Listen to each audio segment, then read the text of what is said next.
tug lightly on this bowl of mine. Well, my screen has seen some better times. Well, my buddy poked a hole, now my weed falls deep inside. Please tug lightly on this bowl of mine. So what are you doing? Nothing. Nothing? Why not? Trying to get on this Lifestyle Radio website. Sounds like a cool website. Yeah, it's alright. Oh, hey, I might have it. You might have it. You're listening to Lifestyle Radio. The opinions expressed during this show are those of the individual participants and do not necessarily reflect the opinions of their associated organizations or Lifestyle Radio.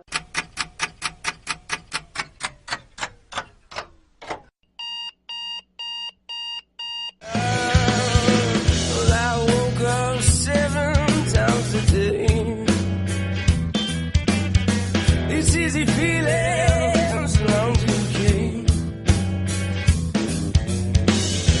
They get by a minute into force. Oh, I didn't notice it's all getting full. But only when got been by chance, sliding got me. I didn't think it'd ever come to a stop. Hello? We crackling? Okay, good. Just fucking with me. Thanks, Al. Put me on. Here's my shatterizer.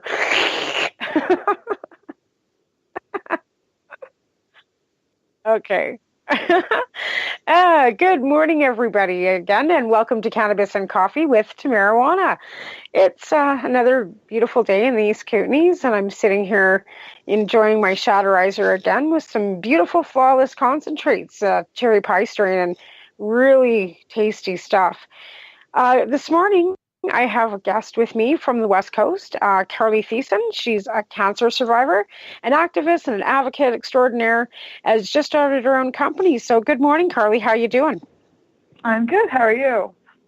Enjoying the sunshine for a change. It's been kind of gray out here. How's the weather out your way? Oh, not nice. It's not sunny. It was nice yesterday, though. It was nice, like barbecue weather for dinner yesterday, so that was nice. Absolutely. We're kind of diehards out here. We'll barbecue in the snow. We went camping this weekend, so that was fun. Yeah, it was a little cold, but it was fun.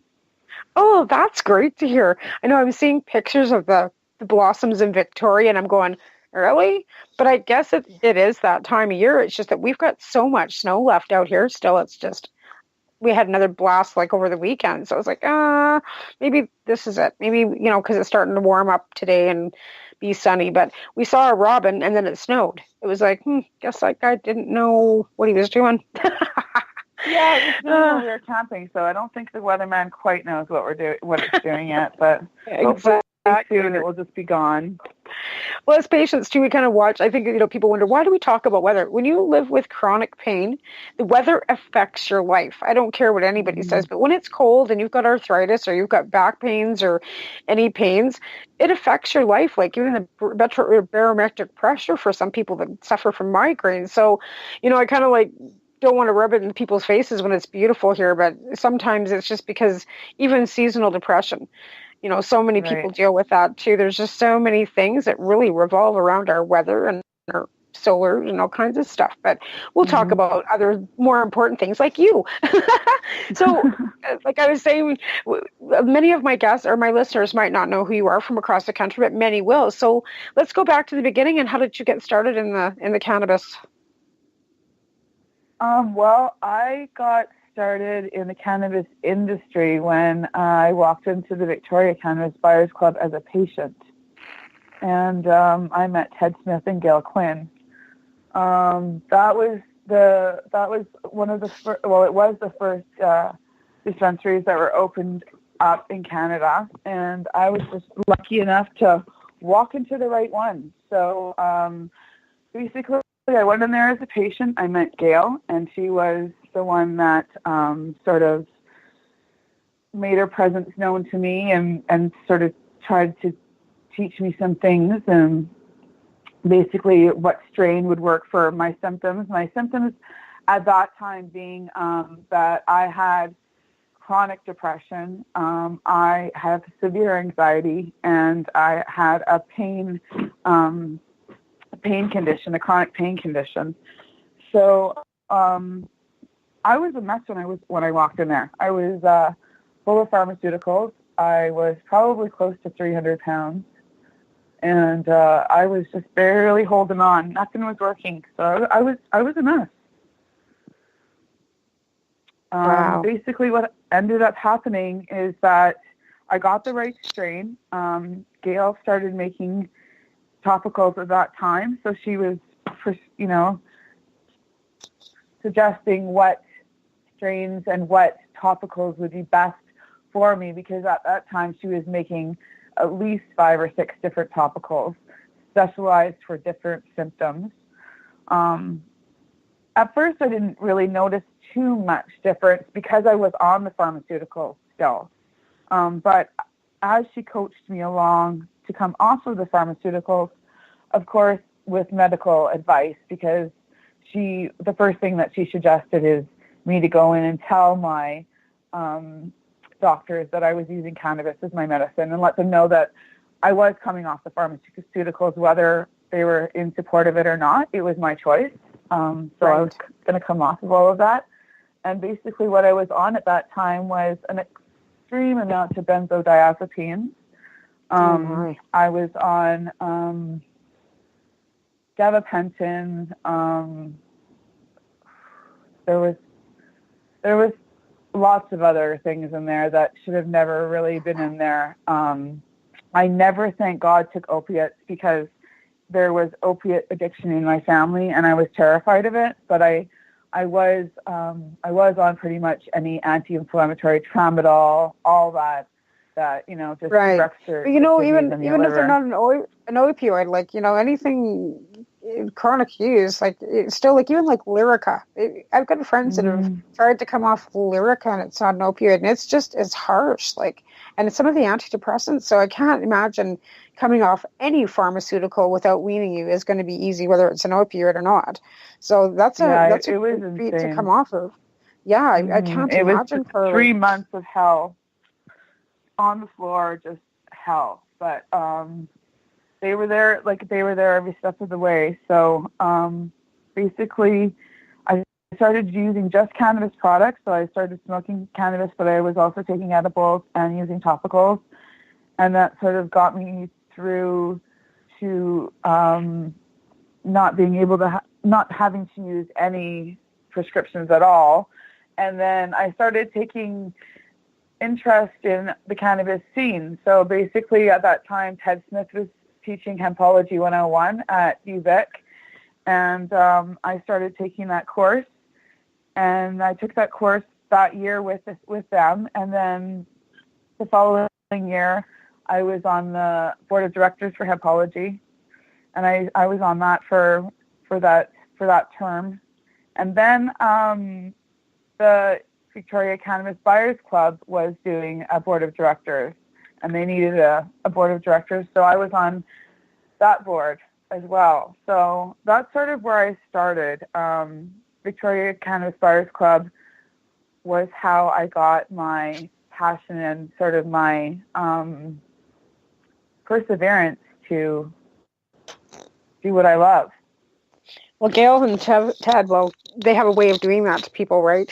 Like she was very like, I don't even know how to describe her. Warm, welcoming, everything you needed to know, you needed to ask her. She was there, like, no matter what. And Ted's still amazing. Like, he's still plugging away. I just actually was able to get my hands on some Gail's teas, so I'm really excited to try those out too. But I mean, they are mentors for so many of us. And over the years, I mean, all the things that Victoria Buyers Club did, because it opened the doors for how many other clubs and how many other people that are still, working towards what we've got, as far as Prohibition 2.0 coming forward, right? So, that's a catalyst for as well. But topicals, that's a whole different ballgame when it comes to cannabis, because a lot of people don't really understand or use them. So maybe we can talk a little bit about how you found them effective for yourself. So like, are you referring to what products I found effective? Yeah, and you've got, because I know I've got one of your bath bombs, because you've got something going on in Vancouver. I don't know if you want to talk too much publicly, but about you've got a business going and you've got bath bombs. I know that I've tried them and they work really well for relaxing my muscles. So you use those and you make those. So what do you find works better for you with all your ailments? Is it more topically, or you vaping? Like, what do you find works really well? Combination? Okay, so I'm going to touch briefly sort of on what I learned from Gail. Now, Gail Quinn, for people that don't know, she was known as the medicine woman. She could wildcraft teas. She could make tinctures that were in medicine books and cure any single ailment that you had. She was like our village medicine woman. She was amazing. There's nobody that's like Gail Quinn.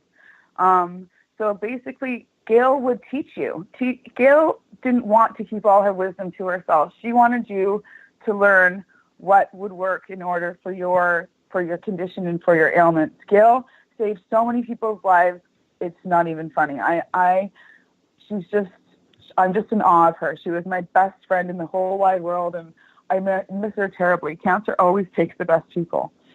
But basically, why I was touching on Gail was because she taught me that aromatherapy as well as cannabis work so well together. So I also work with another wonderful lady who you've had on your show. I'm not going to really touch too much on her, but I just want to say that she's taught me so much about aromatherapy. So with these two women's wisdom together, I have a gift that no one else has, and that's not me tooting my horn. It's just that I've had mentors that they're amazing women. Like they take my breath away every time that I'm around them. So aromatherapy with these herbs so for instance, yes, I found topicals very, very beneficial for me, but a topical, they're made so differently. So basically, like, I would take comfrey, and then I would take some aromatherapy oils and mix those together with cannabis. And depending on the base that you use, depending on what your ailment is, you can pretty much cure anything. So if you have a wound that is below the derma, so that like it's a chance of you getting into your bloodstream, you would use a topical that has like coconut oil and beeswax and is all natural. But I also make topicals that are for above your derma that is made in a cream base, and that totally relieves psoriasis, eczema, stuff like that. So you really have to learn, like, you can't just slap a topical on and think that it's going to be, your fix-all. You sort of have to, the person that is suggesting what topical you use needs to sort of know what they're suggesting for you to take. Absolutely. So for me, it's a synergistic effect. So basically what I do is I do a topical, an edible, and I smoke. Now, smoking definitely gives me a euphoric feeling, but I don't even get high off of smoking anymore. Like, people think that the only reason that people smoke cannabis is to get high. It's really not. I smoke it and I use it because I need to get rid of the nightmare that I'm going through, with my body. And for me, cannabis is my medicine, and it has cured so many of my symptoms, and it's cured my biggest disease that I've had, which is cancer. Right. So, absolutely. And that's the thing that I guess as a cannabis advocate, we try and get across to people is we don't get high. The euphoric feeling, it really isn't even a euphoric feeling. It's just basically a diversion of what pain we're in, right? Like, exactly. And I mean, the difference between vaping and dabbing and smoking, like, it's all the same. It's just inhalation. It's immediate inhalation, right? So it's like immediate diversion. Like, everybody's going, well, it's like, you can't compare it to even a Tylenol because it's a masker, right? Like, we don't really mask any of it, right? Like, no. And And that's what you have to get across. People like, well, it doesn't work for me. Well, you're expecting it to work as like a Tylenol, take your headache completely away. It's not, it won't do that. So for some people it does. It does really divert and help them out a lot. But I know even for myself, I find that, it diverts my pain. Like I'm always in pain of some sort, but it just makes life more bearable. Like it just kind of, oh, well, whatever. I can just go on with it, right? And even when you're, wanting to not move forward, a little puff here. Kind of gets you through and you just kind of keep moving, right? So you've got a lot going on with yourself. So let's go back to the cancer. I mean, I hate to bring back, but I mean, it's a great story because you cured yourself with RSO. So let's talk about that. So basically, Gail Quinn again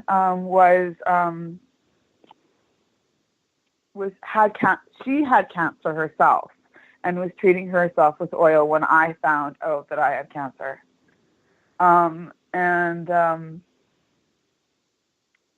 It came back. So basically what happened was I had cancer when I was 21, 22, and it came back. And it came back with a vengeance. So I decided that I was going to obviously not get chemo and radiation. It was quite the ordeal for me having to go through what I went through because I was a single mom. I had a son. I didn't pick chemo and I didn't pick radiation. So they basically targeted me as a bad parent and said that I just wanted to give up and that I wasn't taking my son's best interest at heart. They went so far as to threaten that they were going to take him away from me. But that never happened because I said I will just relinquish my rights and give them to my mom. And at that time, my mom worked for the government, so there was really nothing that they could do.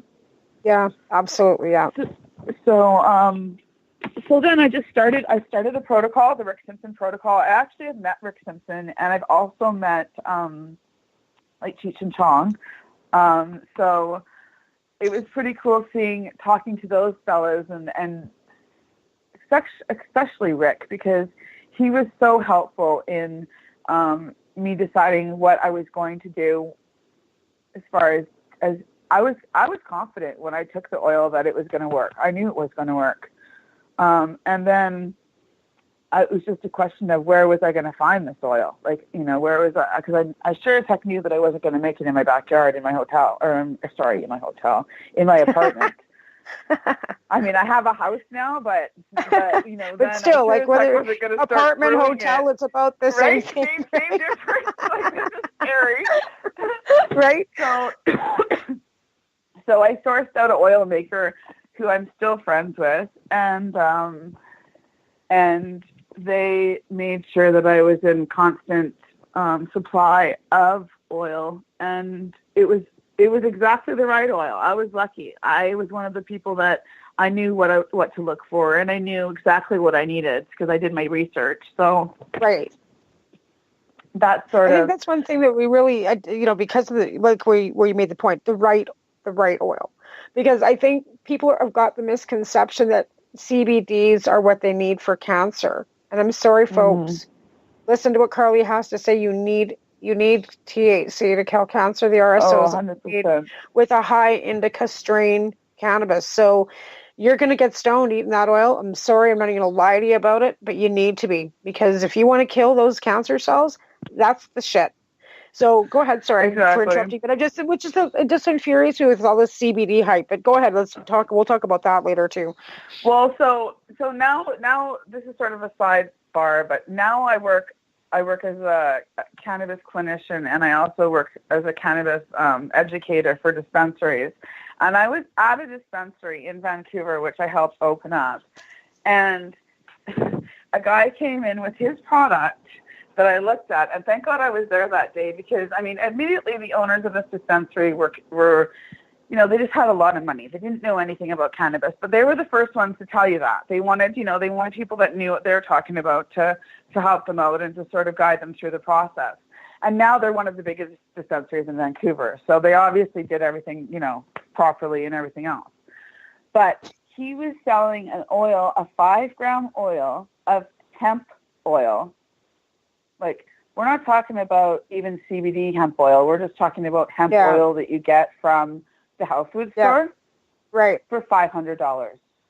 Jesus Christ. $500. And because it is in that glass syringe with the fancy, you know, the one, Tamara, with the fancy gold twist at the end. Yeah. Everybody was slapping them up. Yeah. They're so fancy. I mean, they've got to be real. Yeah, And exactly. so, Marketing and packaging, right? Exactly. And you know who I work for. So I went right to them and I'm like, you need to test this. And so we tested it. And that oil is available at Lifestyles Market for $10 a bottle. Fuck. Right? And that's why I say to people, be careful for what you buy, because there's a lot of snake oil salesmen out there. Right? And they don't believe that people are actually like that. And I'm sorry, I'm here to tell you they are like that, and they don't care that they're ripping you off. No, and they don't care as long as they're getting your money. And that's where I'm so scared about, you know, with this whole hemp industry opening. I'm all for hemp. Like, don't get me wrong, I'm down for it. Like, there's a need for it, especially for animals. 100%. Right. Yeah. But I mean, when it comes to, you know, people's claiming a lot of different things, and especially when you're finding out that it's food grade hemp oil in a syringe, and it's not actually even full extraction CBD from the hemp. And then when you got people saying, I got the CBD oil. CBD is not an oil, people. I mean, you can get isolate, but it's been processed. But it's actually a powder.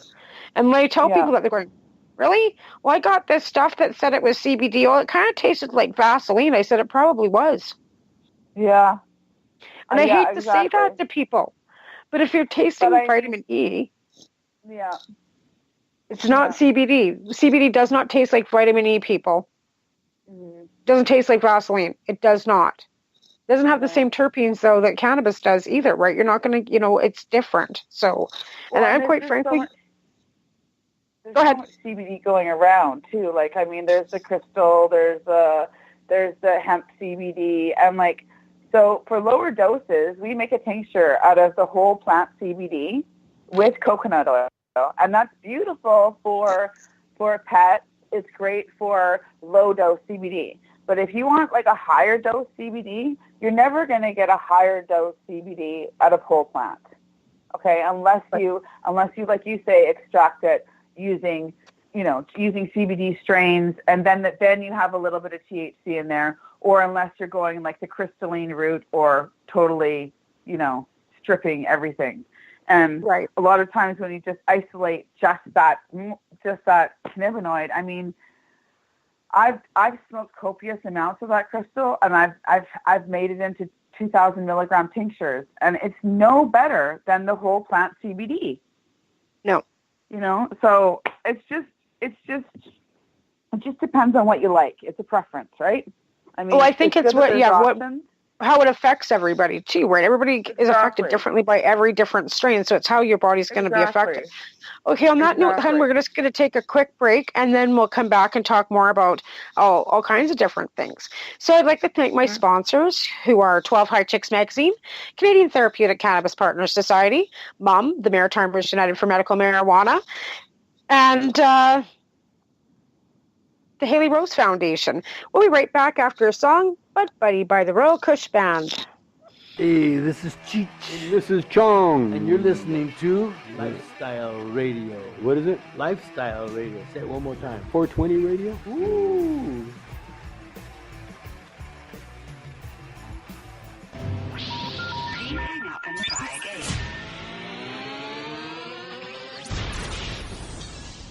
You're listening to Lifestyle Radio.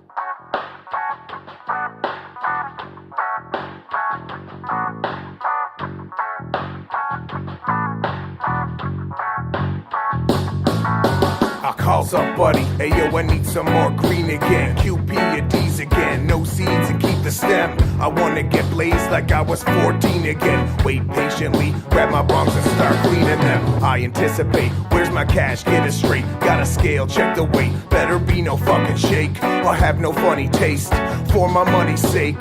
Look buddy, wait, I should get a break. The shit you said was grade A. It's straight hay. For the money that I pay, you should roll me up a J. He said that's all she wrote. We laughed and had a toke. He got his cash and hit the road. I got my stash, I'm good to go. You got some bud, buddy. I need some bud, buddy. I got some money. If you got bud, buddy, bud, buddy, bud, buddy. I need some bud, buddy. I got some money. If you got bud, buddy, bud, buddy. Since 300 BC, it's been used by all men. Marijuana is a cultural medicine. Don't you believe all the things that you hear? For ganja is coming, yes, Jah is coming. Times have changed from buying a dime at a time and trying to get high with 2 spliffs with 6 guys. Nowadays a joint barely gets me by, cause I'm smoking with Mary Jane on the daily. Usually pay my respects on time, but somehow it just seems to slip my mind. I need to see the man cause it's Friday night and I can't get my head straight, can't get my head straight. Call up buddy, telephone is ringing. I'm getting nervous, hear the fat lady singing. About to hang up, call it quits for the night. Then I hear, and I say, hey there guy. You got some bud, buddy. I need some bud, buddy. I got some money. If you got bud, buddy, bud, buddy, bud, buddy. I need some bud, buddy. I got some money. If you got bud, buddy, bud, buddy.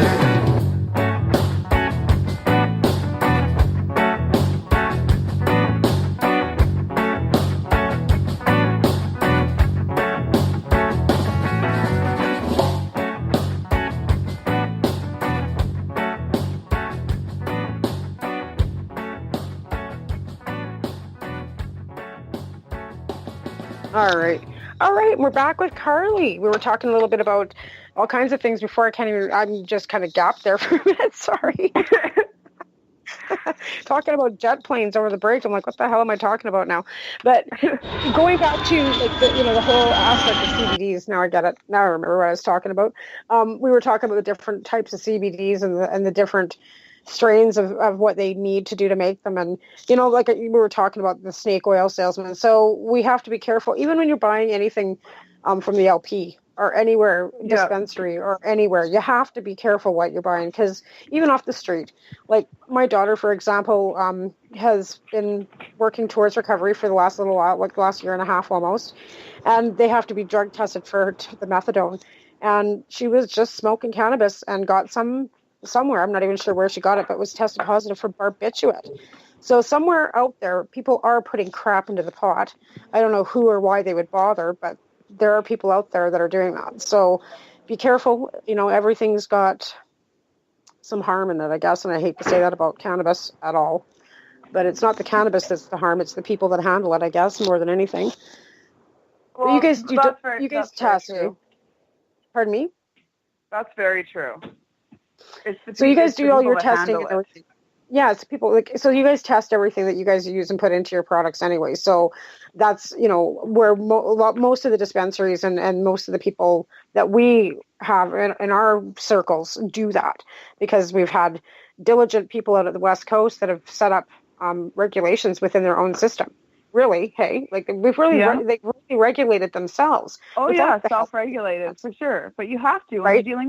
You're dealing with patients, and that's one of the luxuries that I love about what I do for work, is because I do work with some wonderful people that have a lot of patients together. Like all of us together probably have upwards of 1,000 patients that we all see on a regular basis, and you can do self trials, and and that's what's really cool, because when you do have a volume of patients, especially when I was working at the Victoria Cannabis Buyers Club, and there being 6,000 patients there, you can try out something new and see sort of how it works without, doing it like, it's kind of like a blind taste test, really. And it's great. Yeah. And I think that's where you get, when you're working with patients, you get to compare what works for some and what works for others and what doesn't work. And exactly. It's case study, right? And I don't understand why. I mean, we're not even medical doctors, okay? Like, I mean, a lot of I us are know. self-educated, and I say that to all my patients. Like, be clear, I have no medical training at all. What I'm telling you is information that I've educated myself with, listening to other patients' case studies, listening to what helps other patients. So I think what bothers me is why medical doctors aren't doing the same. Like, why they're balking cannabis so bad. Like, I mean, I understand the whole dollar cents greed bullshit, but in reality, if they are supposed to be doing no harm, why are they not? Look, it just floors me that they're not, taking us, because we all go into our doctors and say, hey, we're using cannabis as a medicine. Most of us, anyway. Some people don't tell their general practitioners, but I know I have. And she sees that I'm not in her office drug seeking or looking for her help in pretty much any way. So what does that tell her? I'm not taking her drugs. I'm using cannabis. So why would she not be interested in that? It just floors me. Yeah, no, it does. So my training is I am a licensed RCA. So, and also I was going to start my nursing. So I did my practicum in Delta View Extended Hospital, it was called. And I also did a practicum at Surrey Memorial Hospital because my father's a firefighter. And I always assumed I was going to be a nurse. I mean, I wanted to take care of people. RCA is resident care aide, so I have that as well. So I mean, I do have some training. I have my OFA 3, and I did study the cannabis clinician course. But that being said, when I did go into the medical system and experience it as a worker, I was horrified. There was no way in hell that I was going to be any part of our medical system. It's disgusting. There's nothing about it that's good. People can say all that they want to say. I had cancer. I have had to deal with it. And as soon as I said that I wasn't going to take their drugs that would have killed me, I would not be here today 100% if I took their drugs. They labeled me as a drug user, a narcotic drug user. And my only medicine that I use is cannabis. So now if I go into the hospital and have anything like wrong with me, they immediately said, well, I hope you're not here to get any narcotics because we're not giving you any. Number one, I've never asked for a narcotic ever. In fact, I've had 7 surgeries and been awake for all of them because I am allergic to the medicine that what they use to put you under. And so I just get either a spinal tap or I get like different things done for my surgeries. And I've only ever used cannabis when like post and pre-op. So like shame on them, but like it's disgusting. I don't want any part of to do with our medical system at all. Nothing to do with it. Yeah, and it's unfortunate that they hold the gateway key, to the lock that gets us to the ACMPR.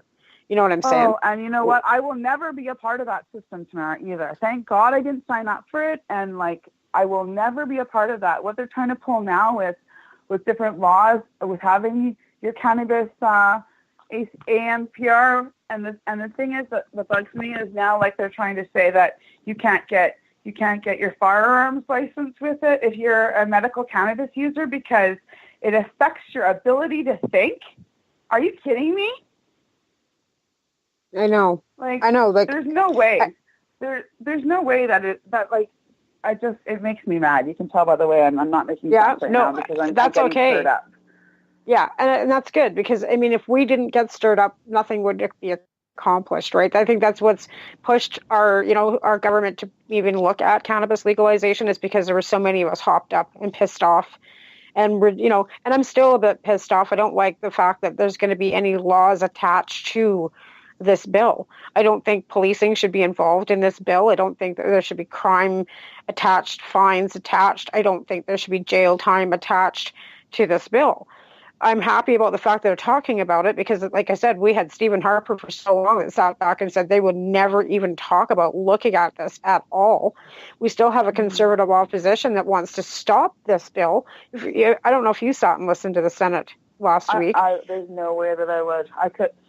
I can't. And to me, they're just all liars anyway. So. Oh my God! It was so appalling. Like just listening. No, I bet. And that's a good thing. I saw you guys. I saw what you were saying, and I mean, it must have been horrifying. It was horrifying. It was horrifying because reefer madness, like, I'm not kidding you, some of those conservative senators actually believe it's the devil's lettuce. Like, there's unfortunately thousands and millions of Canadians that still seem to think that it's some, like you said, a narcotic. It's the least harmful thing out there. I mean, what are the harms in it? Like I said, the people that handle it and the laws that go with it. Because I just don't understand how they can put legislation through.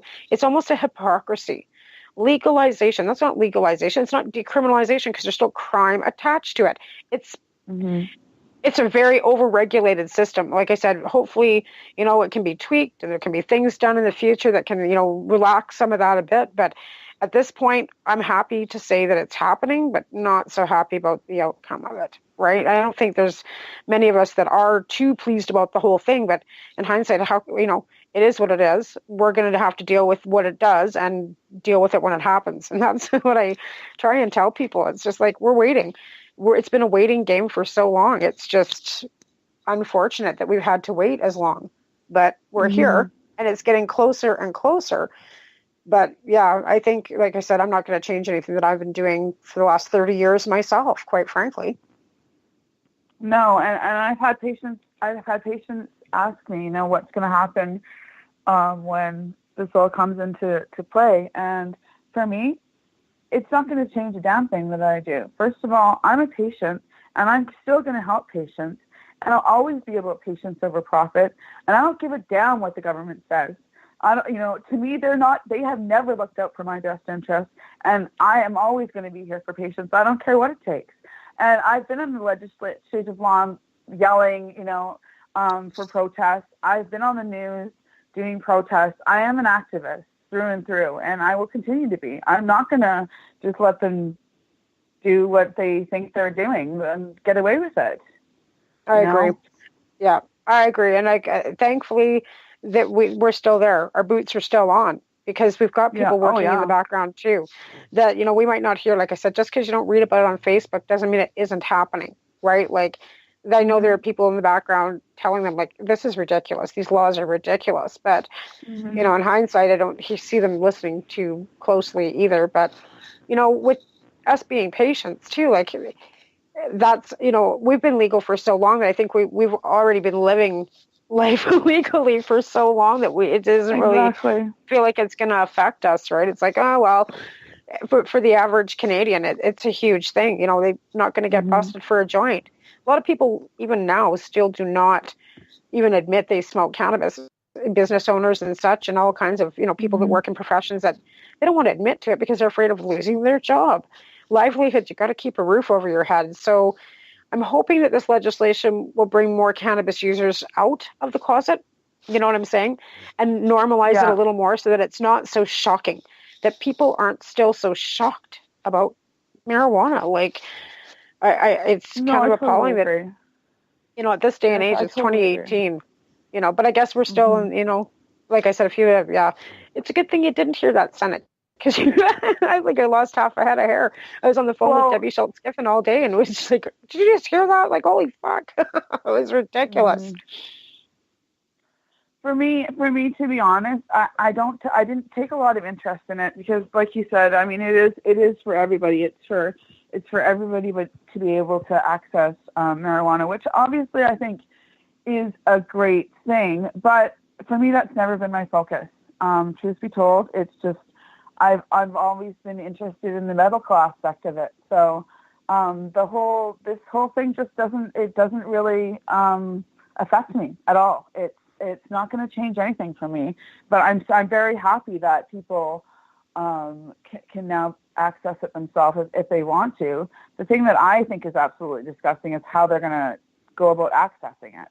I mean, sorry, there's so much wrong there. And how are you actually going to educate these people about, like, okay, so you're going to have a liquor store person that's selling it to them, and then they're going to know all that there is to know about cannabis. How? Yeah, right. That's where I'm confused. Yeah. Well, that's exactly, like, I want to walk into the liquor store and say, so have you started your marijuana, courses yet? And have them go, what? Exactly. Like, I know they have to take some. Yeah. I mean, I know they have to take certain seminars to know what kind of wine they've got on the shelf. I'm pretty sure, but so if you ask somebody a question, they do know what to kind of recommend to you. But I mean, how many add that to the top of the list? But I know. Here's the thing. I don't think they're going to do liquor and cannabis shelf to shelf. So you're not going to walk into a liquor store and have somebody that doesn't know about cannabis there. But I'm wondering, like, they've got a course coming out here in Creston. It's a 26-week course they're introducing from the College of the Rockies for cannabis industry. And I asked one of my girlfriends that works up there, I says, who's teaching it? She goes, I don't know. I says, well, that's what I'm wondering. Like, who are teaching these courses? So I would imagine that because they're offering these courses now at accredited, colleges and stuff, that these people will have to come in and learn what strains are what and how they work, and they're going to have to learn it if they want the job. And I hope to God that they're diligent with their education and training. But how, you and I both know. I mean, it doesn't matter what you read in a book. Okay, great that you've learned that indicas are, for your body, and sativas are more. But if you don't consume it, But the thing is that, first of all, a lot of them haven't tried it, and second of all, it doesn't matter that one strain works great for you, Sally, and then the next person tries it and it's horrible for them. So that's the thing. Like, it's a plant. And every single pound is different than the last one. Like, that's. Absolutely. They don't seem to understand that. Like, every bud's different. It's like every bud's different. It's like not two tomatoes are the same, right? Like, it's like, and I think that's how I try to compare it to some people. Like, when you're growing tomatoes, you have a whole tomato plant that every tomato is exactly the same roundness, shape, form. They're not. They're all unique in every way. Well, that's how a marijuana flower is too. You don't get two rosebuds the same on a bush either. So. And when you're trying to explain the growth of a plant and what's a different strain and why it takes so long and the difference, in the growth of it, again, I go back to talking about tomatoes a lot of the time because it's very similar, right? You want to keep that in mind when you're growing any plant. But again, you have to remember, no two tomatoes are the same. The strain might be the same, but no two plants will produce or actually be the same. You know what I'm saying? Like, you buy two tomato plants, the same nursery from the same whatever, same two seeds came out of the same package. They aren't going to be the same. Difference in everything. It's because they're all unique, right? Like people. I wish, we have to, or same with how you use the strain and how it's going to affect you. Everybody's unique. I tell people it doesn't work for everybody either. Some people don't find any medical benefit in it at all. I've had many people say it doesn't do anything for me. Okay, I understand. It may just not be for you. And they've tried different vaping, they've tried edibles, they've tried topicals, they've tried and then it's just not working for them. So they veer off, and I don't hear from them again. Is pretty much what happens, right? They don't come back to explain why they've gone back to their doctor to get opioids. I'm okay with that. Exactly. You know what I'm saying? But that happens. Do you find that too? Or do you find most of them stick with you? Well, a lot of them stick with me, but I just think that I just wish that everything changes. I'm in dismay about all of this. It gets me riled. It gets me upset. It gets me riled up. Yeah. Yeah, I feel you on that one. I think it's been you've been battling as long as I have, a long 10 years. I'm tired. I like it just to have been ideal where we could all have our little outlets that we were, kind of working towards. Because I think we've worked so, as activists and advocates, is trying to educate as many, even politicians and, municipalities and everything. Like, we've worked hard, many of us, to bring, reefer madness away from where we're going with this. And it just... sometimes I feel like I've been bashing my face off a wall for so many years, right? Yeah, exactly. And sometimes it just gets to the point where it's like you just help the people that want to be helped, because, yes, spreading the word is great, but a lot of times that does blow up here in your face, especially with this reefer madness going on in the internet, because, they always go on the internet and they find this information that isn't true, and then you're constantly having to sort of fight with them and explain it over and over again. And I've gotten to the point now where, if somebody wants to learn more, I'm totally willing to educate them and help them. But the minute that they turn reefer madnessy on me, I'm like, okay, you know what? This is not in my best interest to work or work around this. It's just not. Yeah. It's not productive. Right. Yeah, absolutely. And there's always those over time, right? So yeah, and there's always those ones out there. Like it just seems to you always run across them every other day or so that they're throwing something at you. Yeah, but we've got no time for that. Exactly. Really, like if you're not you can't change everybody's mind. And I learned that a long time ago. It's just like cut your losses, move on, because you might not be able to change that person's mind, but somebody down the road you'll be able to help. So and I find that even now I'm kind of as I go back, as I get older through life, I see that many of the people that I admired in my life when I was younger are 20 or 30 years older than I am now, and they're in their senior years, and they're reaching out to me, asking me questions about cannabis, whereas before. They were like I was kind of shunned. You know what I mean? Exactly. Like, oh yeah. God, she's the pot girl, just back away. And now I'm finding that a few are, curious because they've got aches and pains and they're starting to have to take medications and they're wondering, what cannabis could do to benefit them rather than taking the pills. And that's good because even if it's just a Facebook post from 10 years ago that said, hey, I'm no longer on prednisone. Because I had to take prednisone and all kinds of stupid crap too for a while, and I haven't taken that in years, like 7 years. I haven't taken prednisone for my colitis, so I don't know. I think that's beneficial. I couldn't imagine 7 years of prednisone. It would probably have killed my guts, and I was already bitchy. Never mind, add that to the mix, so I could just I'd be a worse troll than I already am. You know what I'm saying? Like. Well, exactly. You know what's interesting is that after my cannabis oil protocol treatment that I did for my cancer, before I had cancer, before I was diagnosed with high blood pressure, low thyroid, severe asthmatic, just like a whole slew of things. So I was, I had inhalers all the time, and then after I took the oil, I don't use my inhalers. I don't have a cholesterol problem. My thyroid's great. My hypertension's gone. Like it's crazy. It's crazy what this plant does for you. And even when you're not using it just for specifically for that. So yeah, absolutely. I'm so glad. I don't use my puffers anymore either. And I told my doctor that I didn't need them anymore, and she's like, "Well, you've got asthma." I says, "Well, I don't know. Volcano must have cured it." I said because I've been vaping, and I don't need puffers anymore. Like I don't I just don't need them. So yeah. Well, on that note, we're going to take another quick break and thank my sponsors, who are, again, are MUM, the Maritimers United for Medical Marijuana, the Haley Rose Foundation, Canadian Therapeutic Cannabis Partners Society, and the 12 High Chicks. We'll be back after a quick break with Hemp Wanted by the Collectivo. Are you looking for cannabis news, education, and people's opinions? Are you looking to learn what Canadian and international cannabis advocates are doing, not only now, but what got them to this point in their lives, and what does the future hold for them? Do you want to learn how patients are using cannabis as their daily medication, or learn how their cannabis use helps them with their medical condition? If you answered yes to any of these questions, then I'm going to suggest to you to tune in to Lifestyle Radio. Catch their live weekly shows and have your questions and concerns answered and find the experience you're looking for. Monday, catch your weekly news broadcast with the Reef Reporters. Then on Wednesday, get several hours worth of cannabis public education. We get things started with Cannabis and Coffee with Tamarijuana.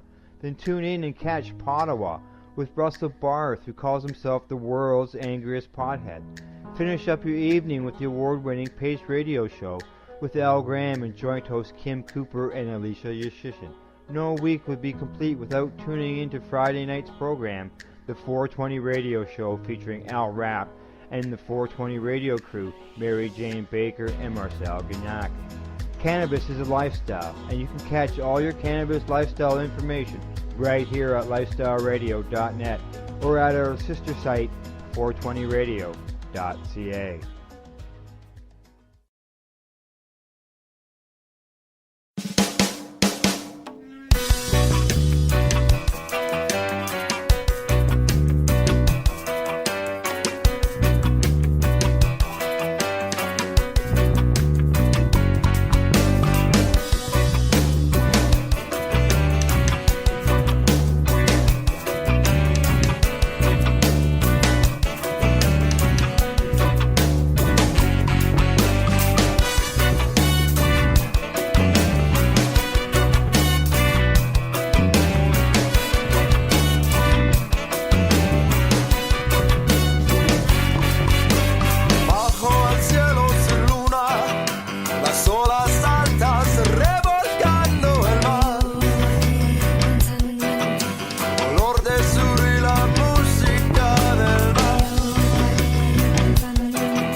back with Karli, talking a little bit over the break about tablets and different technology that keeps moving forward. And again, with our cannabis too, our technology has really moved us forward in the last 10 years, because when I first got involved in this movement, we were making all kinds of different, I mean, there was edibles, but I mean, not the variety we have now. There's like all kinds of different topicals and bath bombs, and, you know, all kinds of people are making jerky and maple bacons, and they're having pop-up markets in Toronto. Things have really evolved, eh? Oh, they sure have. They sure have. It's nice to see too. And it's nice to see the farm, you know, like, what am I trying to say? Like farm to table. The farmer approach about it. Like, you know, when you go to in Vancouver, on Saturdays, you can go down and see all the fruits and vegetables now. And in Vancouver, you can go down and see a lot of cannabis strains just walking down the street and buy whatever you like. So that's really cool. Yeah, absolutely. I think that's the best way, like, cannabis should be kind of showcased. Like a vegetable, you know, like it's like a a farmer's market. That's what I was trying to say. Yeah. Yeah. And you know, like an organic farmer's market, not like you were touched on it earlier with people spraying stuff onto their cannabis and stuff. And I truly believe that drug dealers do that because they think that that's the way that they're going to get the people to come back. But I can't see any other reason of why they would do that. I mean, to me, that's, first of all, you're taking something that's pure and clean, and then you're adding something horrible to it. I would never see the point of that. And I'm very lucky because I actually can just get mine right from the grower. So I'm extremely lucky, but it would be nice to see everybody have to grow cannabis in an organic way. Absolutely. That's well, I think many with, you know, the 4-plant limit, I think you're going to find that lots of people are going to try their hand at it, because, you know, over the years you'd always see, you know, somebody that's got 1 or 2 on their deck, and they're like, you know, giggling, shh, don't, you know, please don't notice that plant. So I think that, you know, they are going to actually you know, see these 4-plant kits and stuff that are going to go out, and you're going to see more people, you know, maybe not putting them in their garden, but, you know, in their front windows and their kitchen windows, right? Because if they're legal, they can, you know, display them now. Because like I said, over the years, I've known many friends that, you know, get a seed in a bag and they pop the thing, and they're all paranoid because they've got this one pot plant in their house. But there was a lady busted in Hannah, Alberta for 1 pot plant in her house. So that's a reality. It's still 1 plant against the law. Don't matter how many you've got. Exactly. I think that's going to be, you know, and I think that's going to help people also with the difference between, you know, juicing, because a lot of people don't understand juicing. Now, you work with Sita, and she's the first one that taught me about juicing too, and how actually little bit of cannabis that you actually need to be able to keep yourself healthy on a daily basis. Because it's not like you have to juice that whole plant. You need 1 bud and 1 leaf per day kind of thing to keep yourself healthy. So if you have a blooming plant in your house, and, you know, then you can just go pluck and make your smoothie, right? Well, you want to know something very, very ironic about me is that, yes, I work for Sita, so I trim plants and I make juice for patients. I am allergic to cannabis. I don't doubt that. From one end of me to the other, so I cannot drink the juice. I can smoke cannabis. I can consume edibles as long as it's been decarboxylated. I cannot do raw edibles or touch raw cannabis in any form. Or my throat starts to close. Oh, you know, you're not the first person I've heard that. I've got a patient here that told me the same thing. He has a friend that can smoke it, but he's got to actually like roll it with gloves. Like he's got to cut it up with gloves, and it's crazy. It really is. Like, it's the weirdest thing, but I've always got hives from when I roll it, which is why I love dabbing, because I don't actually have to touch it. But as long as it's being decarboxylated, it's fine. But yeah, in the raw form, it's not fine at all. And I don't even think I would have believed somebody if they told me that, like, if it hadn't happened to me. Right. Because it just sounds very strange. No, you know what? I remember I've been trimming too, and like even with gloves on my hands, and wipe my eye, and my eye, you know, like around my eye will get a little tingly and burny and stuff too. So, I mean, it's because of the tetrachloride, you know, in the cannabinoids on the leaf. It's not that they're burning. It's just something, like it's almost like a stinging nettle. You know what I mean? Like there's something there, but with so many different compounds. But you're not the first person that I've actually heard that happens to. So you're not, it's not unusual to hear that. Lots of trimmers I hear that and it's too. pretty ironic considering the field that I'm in. But I can't trim. I can't. It's funny. Oh my. But I mean that's that's the reality of anything. Some people have different effects to it. Like I mean, it's not going to kill you, but hives won't kill you. But Jesus, it might if you close your throat over, right? So that's what the juice does. So I can touch it and I get a little hivey, but if I drink it, then it actually feels like my throat closing. Well, that's something that that would be added to maybe harm on the labeling for something like has been known too, because exactly. But it's better for us to know that stuff ahead of time than have somebody not be aware of that and have it be an adverse effect to it, right? At least when you're recommending that, you could say, hey, possibly this could be an adverse effect, but not for everybody. But then if it does happen to somebody, they won't think, Jesus Christ, like what the hell's happening to me, right? Right, so that's exactly. That's really good to know. So for my listeners out there, there is a possibility that, cannabis can have an allergic reaction to. So that's interesting. That's very interesting, Karli. Mm-hmm. Yeah. So we're going to wrap ourselves up here in the next little bit and give a shout out to a few people. So who would you like to thank, or anybody you want to talk about, or anything you have to say in the last little few minutes that you want to get out there? I have a couple of people that I would like to thank. I would like to thank Owen Smith and Ted Smith. They're not related, obviously, but Owen Smith was, obviously the one that made edibles legal for patients. And Gail Quinn, especially, obviously, we touched light on that. I wish that she was here so that I could thank her in person. But definitely Sita. Without Sita, I definitely wouldn't be the person that I am today.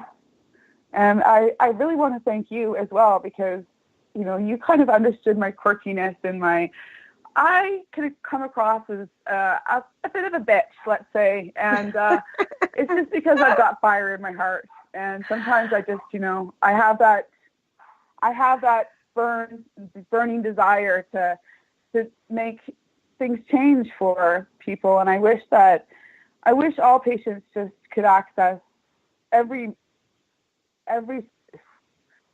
strain, every topical, every edible that they need instead of going for pharmaceuticals. And I just hope one day that's the way that it is.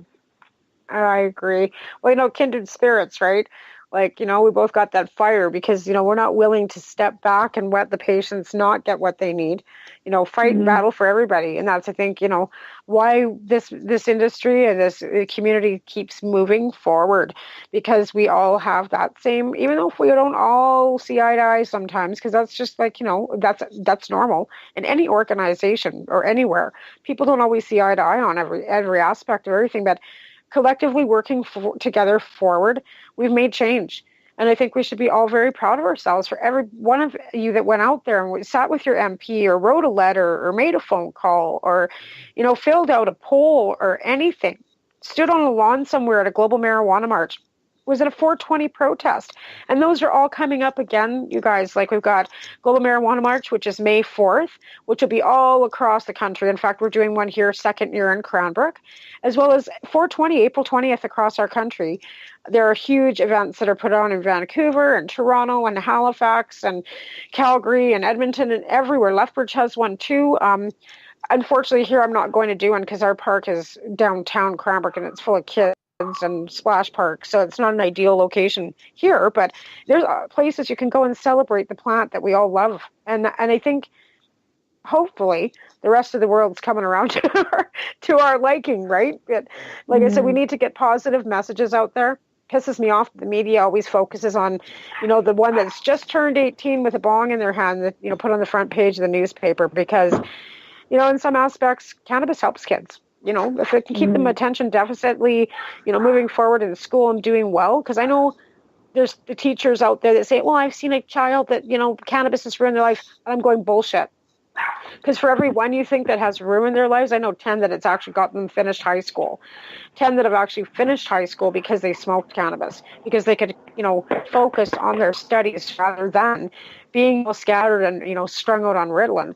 So I like to dispute some of those, supposed experts when it comes to cannabis in children, but that's a whole nother show, right? Yeah, well, it's fun. It is a whole nother show. And my son is severe ADHD, Ritalin, Concerta, all that stuff. And that's why I help kids now, is because there's drops that, cannabis drops and CBD drops that help just as much, if not more. Thank God for cannabis.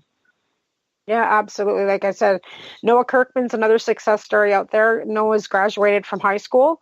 Noah was on, I don't know how many different kinds of pharmaceuticals, and he is now successfully living on his own, has a job, has graduated from high school. You look at Haley Rose, she is, 21 years old and is functioning, as well as she can with epilepsy.